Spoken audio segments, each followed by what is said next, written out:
there are specific files you want to make sure they stay encrypted on your hard drive and in Google Drive or wherever you store, even on USB keys.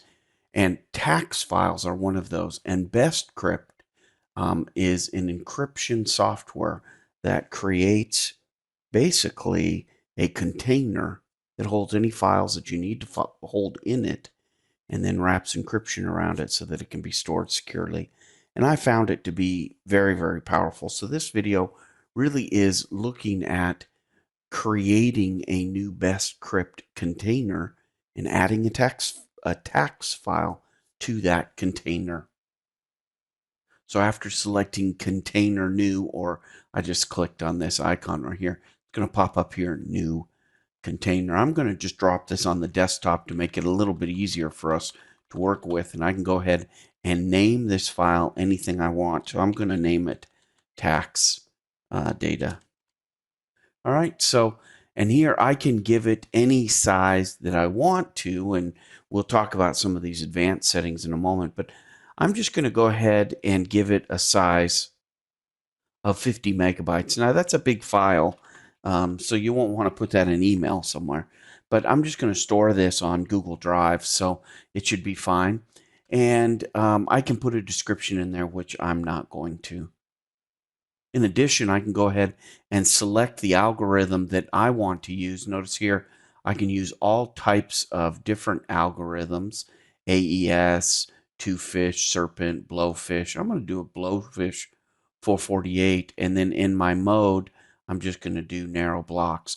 Now, you can do anything you want depending upon your comfort level of understanding. You can always Google these and look them up as well. And then the key generator, we're going to stay the same. But again, you don't have to click on advanced options. You can just go ahead and do it. Here, we're going to go ahead and do a dynamic where the file size actually grows depending upon the type of files, the size of the files you put in it. So until, of course, we meet this maximum of 50 megabytes. So, you know what, we'll move that up to 100 megabytes, because here, remember, the file actually makes the size of the container grow. So we're not going to have that many, so that'll be okay. And then here, format options, we can tell it to mount it either as FAT or NTFS. I always leave it by default as NTFS. And then we can pick the drive that we want to go to. And I usually pick the W drive just because I don't use it for other things. So pretty simple stuff. And then I'm going to just click on create. Now here, when it says create, I'm going to need to put in 2 passwords. Now, this is probably the most difficult part of BestCrypt, is remembering what your password is, because you want to make sure that you're using a complex password in order to secure this data properly. You don't want some easy to guess password. So here's how I do it. You can do it any way that works for you. Some people keep a notepad and put it in their desk as a manual copy. I don't think that's the right thing to do.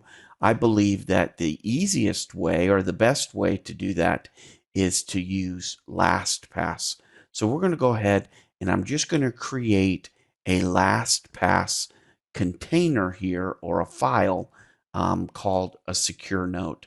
So I'm just going to click on there where it says secure note. And here I'm just going to put in BestCrypt. Now, you can ask yourself, well, what happens if somebody hacks into my LastPass account? If somebody hacks into my LastPass account, which is generally, I've never heard of that occurring, then then you've got other problems, I guess. But here I'm just going to put BestCrypt in, and I'm going to also write it 2 different ways in LastPass. So because sometimes I forget how I put it in there, and when I search in the future, I want to make sure it's easy to get to. I can pick the folder, of course, that I want to put it in. And here I've picked a shared folder called Lush Family, so that it can be shared with other members of the family as well, so they have this information. Then I begin to find a password that's really, really complicated for people to guess. And so to do that, I'm going to use the LastPass function here. Oops.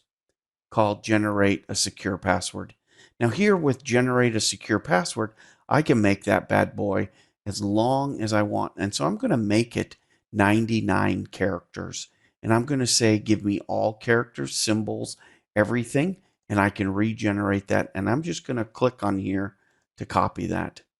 And here I can paste that password right in there. So that is my password for this example that I'm giving here. And then I name it something. So you can do whatever you want.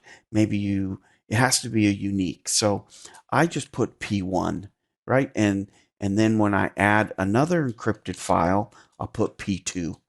And what this is just the password indicator so that I know when I pull up my BestCrypt encrypted file, I know which one to go after.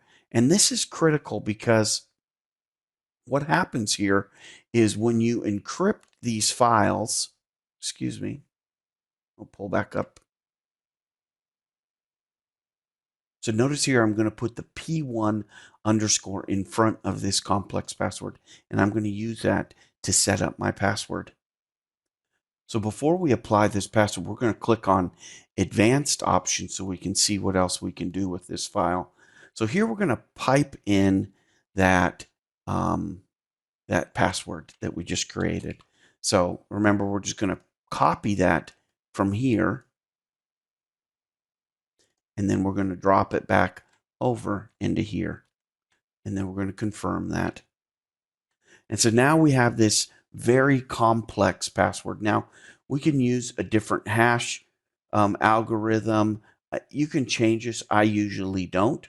And I just hit OK.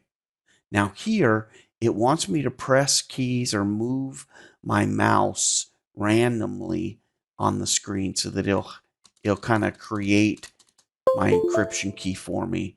Now, notice here that it's encrypted the file and it has opened up this file here as a local disk, disk E. All right. So we're going to go ahead and save our files, our tax files, and we're just going to drop some tax files in there and copy them down to disk E.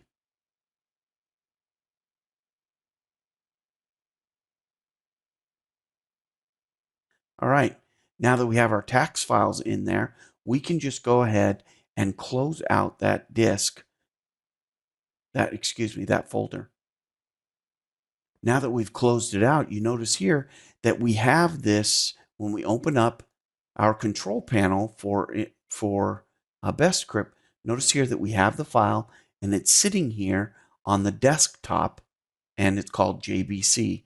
Now, if we look at our desktop, we can go ahead and see that file. And there is the file right there. Now that happens to have a synchronization queue there because it's synchronizing to my Google Drive. And here notice that the size on disk is 8.75 megabytes. So that's how big the files are. And we have a 100 megabyte container. And so that's it. That's as easy as it is to encrypt a file. So let's go over this real quick. So by the way, you see other videos on how to decrypt it, but essentially all you have to do to decrypt is just double click and now the file will open back up again because we're still logged in to the BestCrypt environment right now. When we log out, we're not going to see that anymore and it's going to prompt us. So go ahead and look at other videos on how to open up an encrypted file once it's been encrypted. Remember, the key thing here that we did was we created a new container. We create the container large enough to drop all the files that we want to encrypt. That is a complicated concept for some people, so we need to make sure that we remember that. The second thing is that we need to secure that file. I've chosen to use a secure note within LastPass. And then I also, by the way, require the master password to reprompt me for the master password before I can even have access to this complex passcode. And then the passcode is P1 underscore so that when you look at this, you'll know that it's P1 that you need to get that data back out again from your system. So that's about all we have for today on using BestCrypt and LastPass to truly secure files on your system.